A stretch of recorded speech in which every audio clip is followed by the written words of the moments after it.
Today's video is sponsored by Squarespace.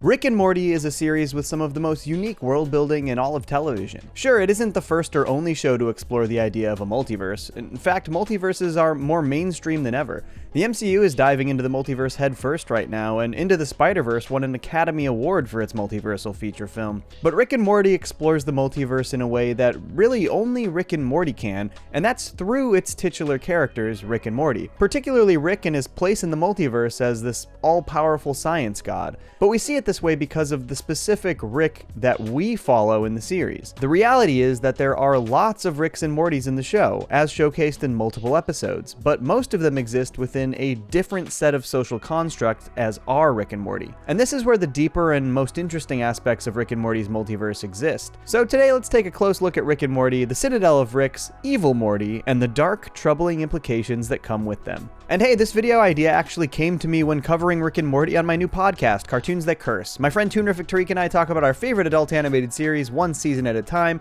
We've covered some Futurama, Rick and Morty, just started Archer, and we have plenty more planned ahead, so check it out here on YouTube or wherever you get your podcasts. But before we get started, let's talk about today's video sponsor, Squarespace. Squarespace is the all-in-one platform to build your online presence, run your business, or make a personal website. It's seriously so user-friendly. I threw this cool site together really quickly, it was so easy to use, and there were so many different customization options. My website looks professional, and it matches the aesthetic of my brand and YouTube channel, highlighting some of my favorite video essays I've worked on, as well as some of the most recent productions I've worked on professionally, complete with links to my work and contact info. I seriously can't express how easy Squarespace is to use. Head over to squarespace.com for a free trial, and when you're ready to push that website public, use my link squarespace.com/Johnny2Cellos to save 10% off your first purchase of a website or domain. Rick and Morty introduced us to their version of the multiverse in an incredibly smart and calculated way. Through the first 5 episodes, the portal gun technology that Rick used was mostly just there to aid their stories and adventures. But by episode 6, Rick Potion number 9, they revealed the true nature of this technology, that it allowed Rick and Morty to travel between different dimensions, and this was revealed to us by showing the pair move into an identical parallel world and replace their recently deceased selves. A jarring way to introduce us to that concept. But a few episodes later, in Close Encounters of the Rick Kind, they reveal the extent of Rick's effects on the multiverse. Being seemingly the only person with the capability to travel between dimensions, Ricks from across the multiverse banded together, creating the Citadel of Ricks, a place where Ricks and Mortys of all kinds can live in one unified society, using their superior intelligence to achieve the most impressive feats. But this also revealed that, by choice, our Rick operates outside of this Citadel. We're done with the Citadel of Ricks. I was never on board with it in the first place. That's why I murdered everyone in charge and left it to rot. So within the multiverse, Rick is arguably one of the most special beings to exist due to his intelligence, and then within that category of Ricks, our Rick is even more unique. But this got me really thinking about what that actually implies.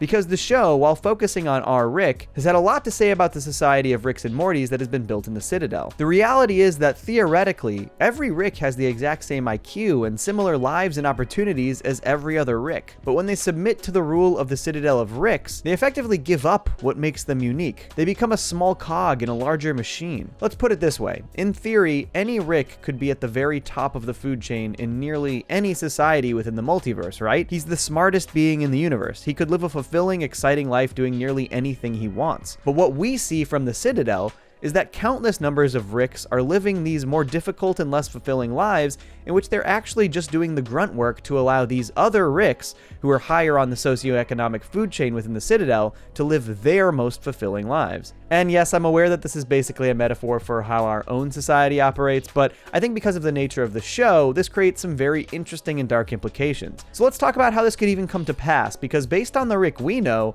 it's hard to imagine any Rick just accepting this kind of role. But that's where this flashback in the Rick Shank Redemption comes in. But once we give you this technology, you become the smartest thing in every conceivable universe.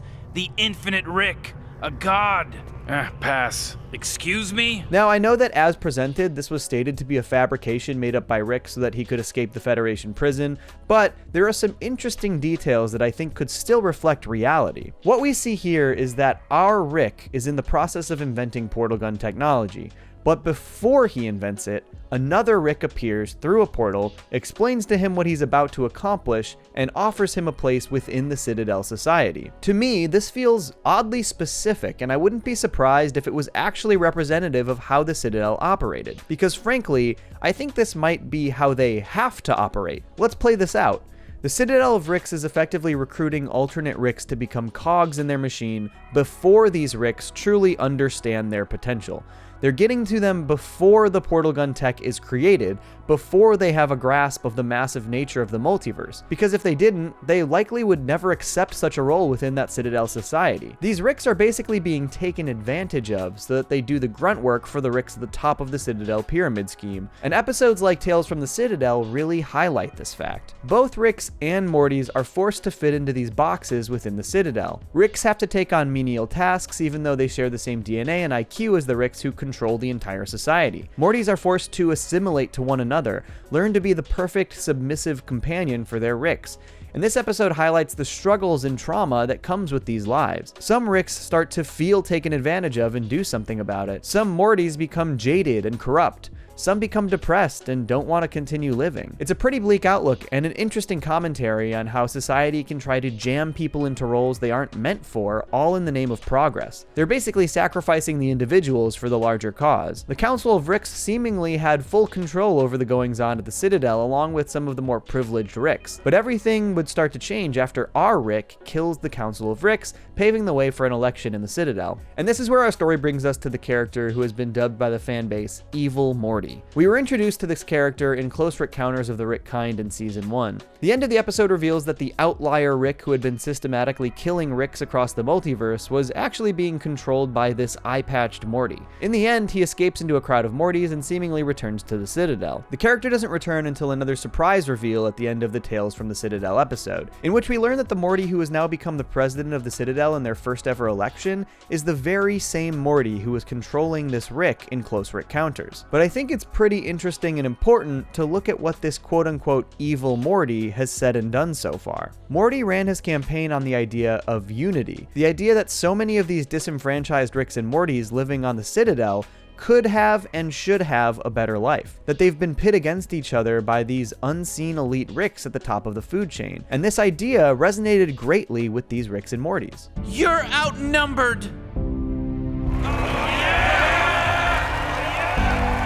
I mean, frankly, based on the campaign, Morty was the best candidate. And yes, there are some clear evil deeds, like, you know, all the murder, but I think it's probably also worth pointing out that this Morty hasn't killed any more than our Rick or even our Morty has over the course of the show. As soon as this Morty became president of the Citadel, the upper-class elite Ricks basically laid out that they expected him to be their puppet, to help them continue running the Citadel in the same way that it always had been, so that they can maintain their power and control. And the first thing that Morty does here is eliminate the Ricks who feel that way. Morty is cleaning up the Citadel. He's literally eliminating the corruption that is causing so much pain and trauma within the society that lives there.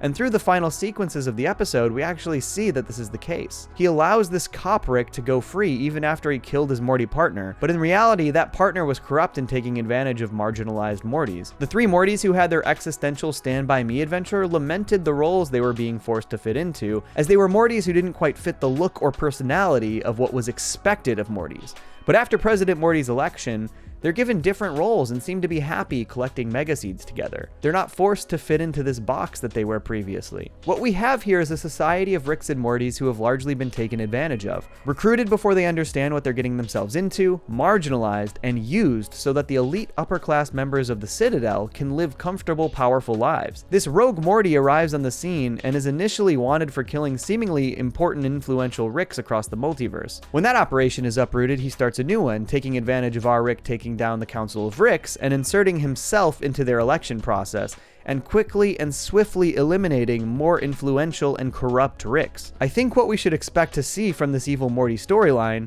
is something far more challenging than we might expect. The show has already sort of made fun of the fans' ideas of what evil Morty is.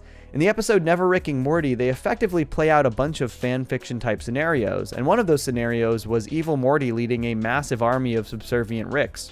But based on what we've seen of Evil Morty, this is not how it's going to play out. And if anything, the fact that they put it in this episode is proof that it's not the direction they'll go with Evil Morty in canon. Not at all. I think what we should expect to see from the follow-up to this storyline is a vastly improved quality of life at the Citadel for all Ricks and Mortys. I think the story is more likely to challenge us in regards to what Evil Morty's motives are.